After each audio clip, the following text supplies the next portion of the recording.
السلام علیکم ورحمۃ اللہ وبرکاتہ۔ میں آپ کا host Rana Zaheer Ahmed, my YouTube channel Alrasheed travel میں آپ کا خوش آمدید۔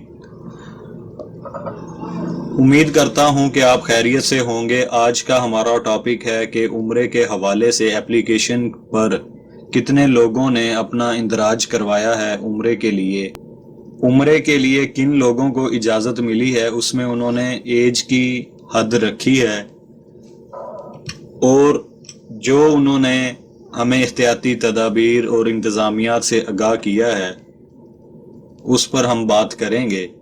تو ہمارے نئے ویورز جتنے بھی ہمارے چینل پر آئے ہیں ان سے ہماری گزارش ہے کہ ہمارے یوٹیوب چینل کو سبسکرائب کریں، گھنٹی کے بٹن کو پریس کریں، لائک اور شیئر کریں تاکہ ہماری لیٹسٹ ویڈیو کا نوٹیفیکیشن آپ کو ہر وقت ملتا رہے۔ کہ ہماری ویڈیو کو سکپ کر کے نہ دیکھا کریں، اس کو اچھے انداز میں دیکھا کریں، سمجھا کریں تاکہ آپ کو سمجھ آ سکے۔ جب آپ ویڈیو کو سکپ کرتے ہیں تو آپ کو پوری بات کی سمجھ نہیں آتی۔ مہربانی کر کے ہماری ویڈیو کو اچھے انداز میں دیکھیں۔ چلتے ہیں ہم اپنے ٹاپک کی طرف۔ سعودی عرب میں مقدس مسجد کے سربراہ ڈاکٹر عبد الرحمن السدیس نے کہا ہے کہ عمرہ زائرین کو کسی طرح کی کوئی زحمت نہیں ہوگی۔ مقدس مساجد اور ان کے زائرین کی خدمت ہمارے لیے باعث فخر و اعزاز ہے۔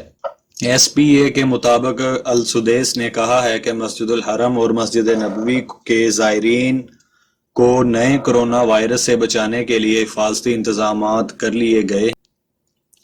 انہوں نے انتظامیہ کے تمام کارکنان کو ہدایت کی ہے کہ زائرین کی خدمت میں لاپرواہی سے کام نہ لیا جائے، انہیں آب زمزم کے سلسلے میں کسی طرح کی کوئی زحمت نہ ہو، زائرین کی آمد و رفت کو محفوظ اور آسان بنایا جائے گا۔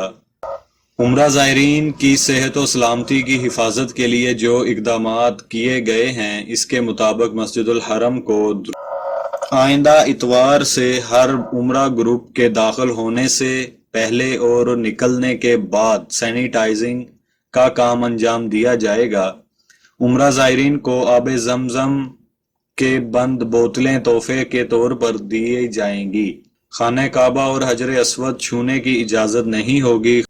خانہ کعبہ کے اطراف قائم رکاوٹوں کے باہر ہی سے طواف کا موقع دیا جائے گا، جبکہ عمرہ زائرین کو خانہ کعبہ کے قریب نہیں جانے دیا جائے گا۔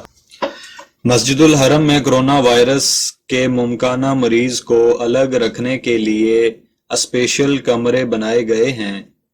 کسی بھی زائرین پر کرونا وائرس کی علامت ظاہر ہونے کی صورت میں 1 منٹ کے اندر اس کی اطلاع متعلقہ ادارے کو ہو جائے گی۔